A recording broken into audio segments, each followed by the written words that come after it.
దేశీయ మార్కెట్లో బంగారం, వెండి ధరలు మునుపెన్నడూ చూడని విధంగా పెరుగుతుంది. సాధారణంగా ధరల్లో స్వల్ప మార్పులు ఉండటం సహజమే. కానీ ప్రస్తుత పెరుగుదల చూస్తుంటే సామాన్యులే కాదు, పెద్ద పెద్ద ఇన్వెస్టర్లు కూడా షాక్కు గురవుతున్నారు. హైదరాబాద్ బులియన్ మార్కెట్లో ఇవాళ విపరీతమైన మార్పులు చోటు చేసుకున్నాయి. కేవలం కొన్ని గంటల వ్యవధిలోనే పసిడి ధరలు ఊహించని స్థాయికి చేరుకున్నాయి. నిన్న రాత్రి హైదరాబాద్ మార్కెట్లో 10 గ్రాముల మేలిమి బంగారం ధర 1,73,000 క్రాస్, ఉదయం ఏకంగా 1,85,000 మార్కును దాటేసింది. అంటే ఒక్క రాత్రిలోనే తులం బంగారంపై దాదాపు 12,000కు పైగా పెరిగింది. పెరగడం మార్కెట్ చరిత్రలోనే ఒక సంచలనంగా మారింది. ఇదే వేగంతో పెరిగితే బంగారం ధర త్వరలోనే 2 లక్షల మైలురాయిని చేరుకుంటుందని విశ్లేషకులు అంచనా వేస్తున్నారు.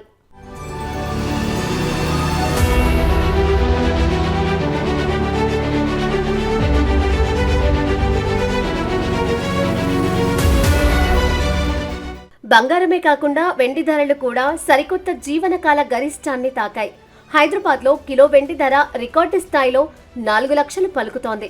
నిన్నటి ముగింపు ధర 3,79,700తో పోలిస్తే ఒక్కరోజే 21,000 కంటే ఎక్కువ పెరగడం ఇన్వెస్టర్ల కొనుగోలు శక్తిని పరీక్షించేలా ఉంది. మల్టీ కమోడిటీ ఎక్స్చేంజ్ ఫ్యూచర్స్ మార్కెట్లో మార్చ్ డెలివరీ కాంట్రాక్ట్ కు సంబంధించి వెండి ధర గురువారం ఒక్కరోజే 22,090 రూపాయలు పెరిగి 4,07,456 వద్ద స్థిరపడటం వెండికి పెరిగిన విపరీతమైన క్రేజ్ ను తెలియజేస్తోంది. ఫిబ్రవరి డెలివరీకి సంబంధించిన బంగారం ఫ్యూచర్స్ కూడా 10 గ్రాములకు 1,80,501 రూపాయికి చేరింది. ఈ అనూహ్య పెరుగుదలకు అంతర్జాతీయ మార్కెట్లో చోటు చేసుకున్న పరిణామాలే ప్రధాన కారణం. గ్లోబల్ మార్కెట్లో ఔన్స్ వెండి ధర తొలిసారిగా $5,600 మార్కును దాటి ఏప్రిల్ డెలివరీకి $5,626.8 వద్ద ట్రేడ్ అవుతోంది.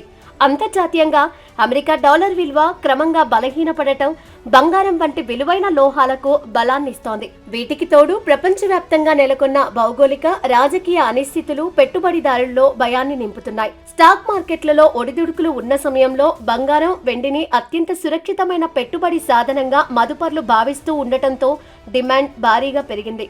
మరోవైపు పారిశ్రామిక రంగం నుంచి వెండికి అవసరమైన డిమాండ్ పెరగడం కూడా వైట్ గోల్డ్ ధరలు చుక్కలు చూడటానికి కారణమవుతున్నాయి.